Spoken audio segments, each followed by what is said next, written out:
मैं डॉक्टर अशोक कुमार मीणा, सहाचार्य, हिंदी विभाग, गौरी देवी राजकीय महिला महाविद्यालय, अलवर। जैसा कि आप सभी को पता है कि कोरोना काल चल रहा है, इसमें शिक्षा का जो माध्यम है वो पूर्व माध्यम से बदलकर ऑनलाइन की परिपाटी पर चल पड़ा है। और यह सही भी है कि इसमें डिस्टेंस भी बनी रहती है और शिक्षा भी निरंतर चलती रहती है, शैक्षिक माहौल भी बना रहता है। इसी संदर्भ में आज मैं YouTube चैनल पर आप सभी का हार्दिक अभिनंदन करता हूं। आज हम कबीर की धार्मिक आडंबरों से संबंधित विचारों की चर्चा करेंगे। कबीरदास जैसा कि कहते हैं, कांकड़ पत्थर जोड़ के मस्जिद लई बनाए, ताचड़ मुल्ला बांग दे, क्या बहरा हुआ खुदाए। तो वो यहाँ पर मुस्लिम वर्ग को कहते हैं कि कांकड़ पत्थर जोड़ के मस्जिद लई बनाए, ताचड़ मुल्ला बांग दे, क्या बहरा हुआ खुदाए। कि खुदा बहरा नहीं हो गया है। तुम मस्जिद, ऊंची ऊंची मस्जिद बनाकर उस पर अजान देते हो और अजान की आवाज़ दूर दूर तक जाती है, इसलिए आपको ऐसा नहीं करना चाहिए। दूसरी तरफ हिंदू धर्म की जो बुराई है उसको भी सामने लाते हैं कि पत्थर पूजे हरि मिले, तो मैं पूजू पहाड़, ताते तो चाकी भली, पीस खाए संसार। कि पत्थर पूजने से हरि मिल जाए या उनके दर्शन हो जाए तो मैं पहाड़ को पूजने चले जाऊं। एक पत्थर पूजने से हरि के दर्शन होते हैं, तो पहाड़ को पूजने से तो आजीवन हरि का सानिध्य प्राप्त हो सकता है। इसलिए वो कहते हैं कि ऐसा कुछ भी नहीं है, ये मन का भ्रम है। इससे तो चाकी भली, चक्की जो होती है उससे अनाज से आटा पिसता है। अगर उसके नमन करेंगे, उसके माध्यम से हम हरि को भजेंगे, यानी कर्मरत रहते हुए हम हरि को भजेंगे, तो हमारा काम भी होता रहेगा, आजीविका भी चलती रहेगी और ईश्वर का ध्यान भी होता रहेगा। इसी संदर्भ में कहते हैं कि ताते तो चाकी भली, पीस खाए संसार। कि चक्की भी उसी पत्थर की बनी है जिस पत्थर की प्रतिमा बनती है। ईश्वर की जो प्रतिमा बनती है, मंदिर में स्थापित होती है, उसी पत्थर की चक्की भी बनती है। तो उस चक्की को ही क्यों ना पूज लिया जाए, जिससे कि अपना अनाज से आटा भी पिसता रहे और ईश्वर का ध्यान भी होता रहे। इसी संदर्भ में वो दोनों धर्मों की अंधविश्वास, पाखंड, आडंबर आदि को खोल कर रख देते हैं। आगे वो कहते हैं कि ना जाने तेरा साहिब कैसा है, मस्जिद भीतर मुल्ला पुकारे, क्या साहिब तेरा बहरा है।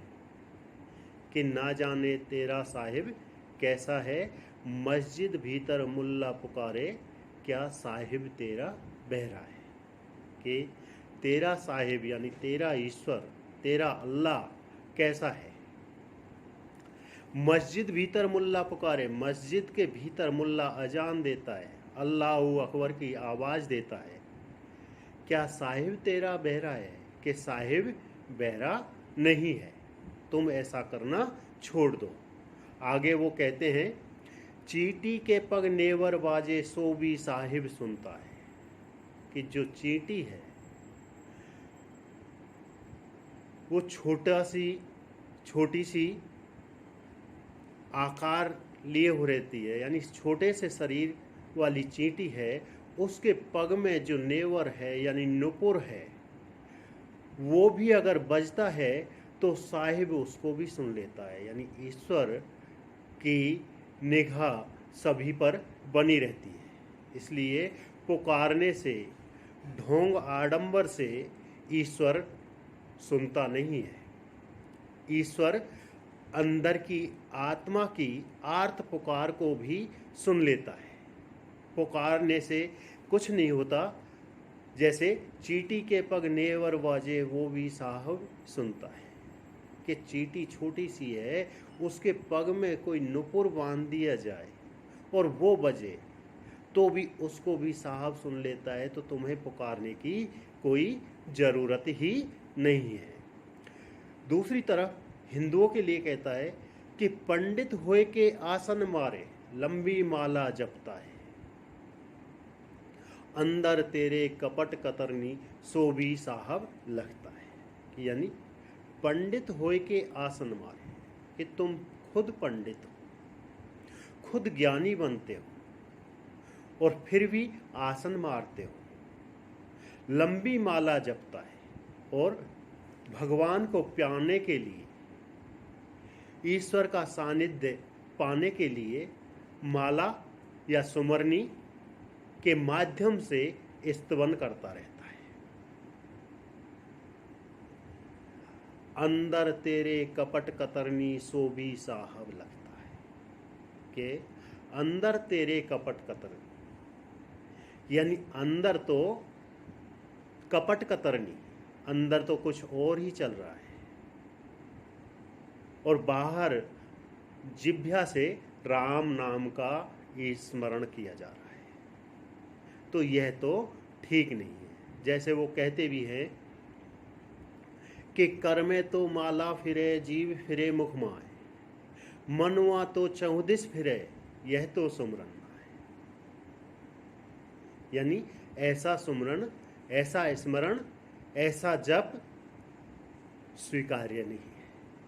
यानी कर में तो माला फिरे, यानी हाथ में सुमरनी फिर रही है, माला के मन के एक एक करके निकल रहे हैं, परंतु जीव फिरे मुख माए, जीव भी अपना काम कर रही है।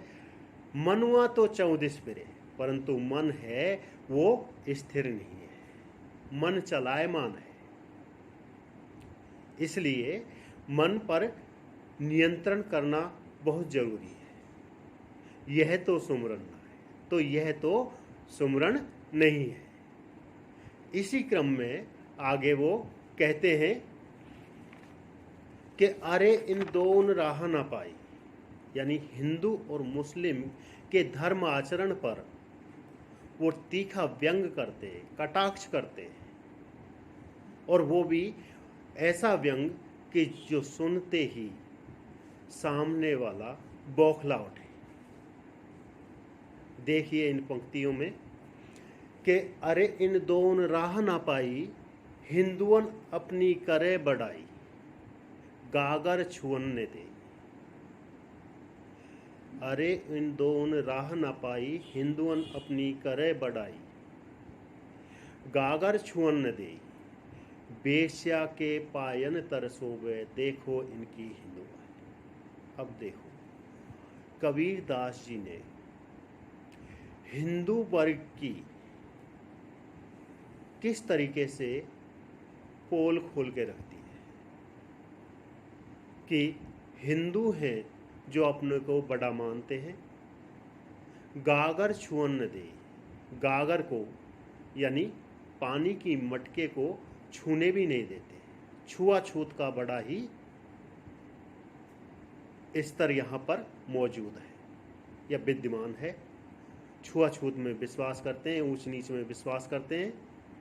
गागर छुअन न दे, बेश्या के पायन तरसोवे, देखो इनकी हिंदुआई। और पर स्त्री गमन ये करते हैं, देखो इनकी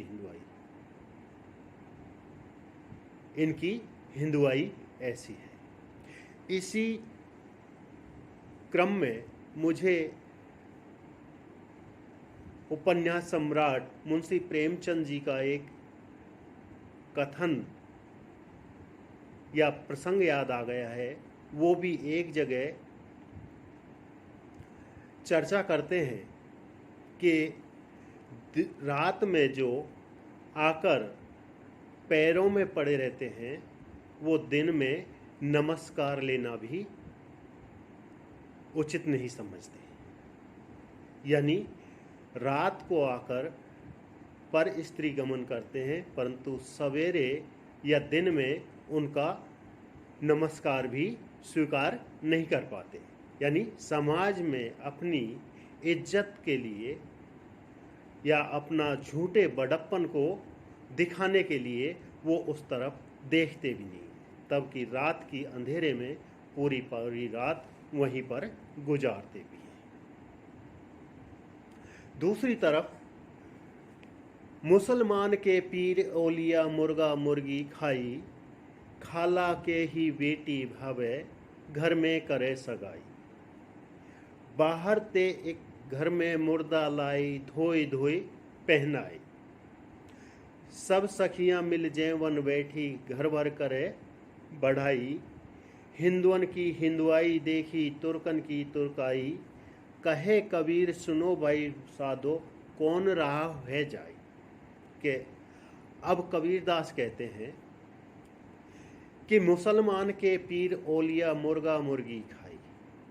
यानी मुसलमान के जो पीर हैं, ओलिया हैं, यानी गुरु हैं, काजी हैं, वो मुर्गा मुर्गियों का हलाल करते हैं। हलाल करके उसका मांस भक्षण करते हैं।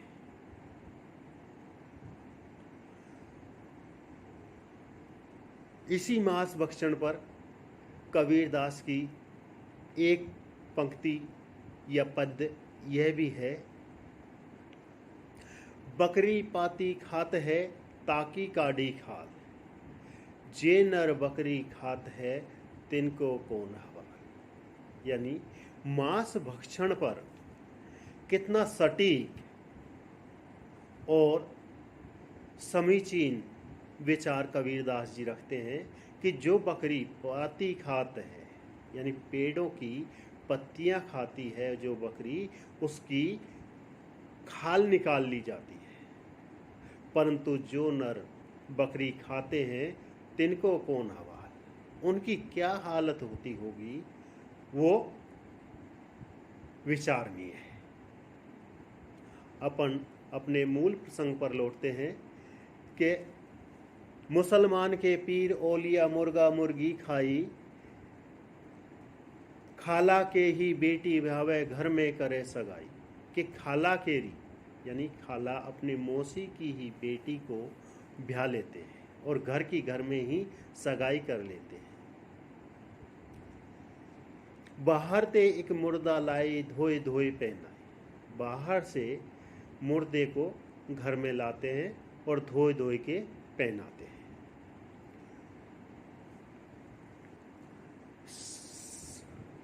सब सखियां मिल जेवन बैठी, घर भर करे बधाई। यानी सब सखियां उसके जेवने बैठती हैं, यानी भोजन करने बैठती हैं और एक दूसरे से उसकी बड़ाई करते हुए थकती नहीं। हिंदुअन की हिंदुआई देखी, तुर्कन की तुर्काई। यानी हिंदुओं की हिंदुआई देख ली, तुर्कों की तुर्काई देख ली। अरे इन दोनों राह न पाई, इन दोनों को कोई राह पा ही नहीं है। यानी इन्होंने सही जगह चुनी ही नहीं है। कहे कबीर सुनो भाई साधो, कौन राह है जाई। कि कबीरदास कहते हैं कि हे साधुओं, हे संतों, कि किस राह पर चला जाए, हिंदुओं की राह पर चला जाए या मुस्लिमों की राह पर चला जाए, यह विचारणीय प्रश्न है। इसलिए यहाँ पर यह ध्यातव्य है कि कबीरदास अपने समय में ऐसे ज्वलंत मुद्दों पर अपनी बेबाक टिप्पणी या विचार रखते हैं जिसको सुनते ही आम आदमी चकित रह जाता है, उसकी चेतना झंकृत हो जाती है।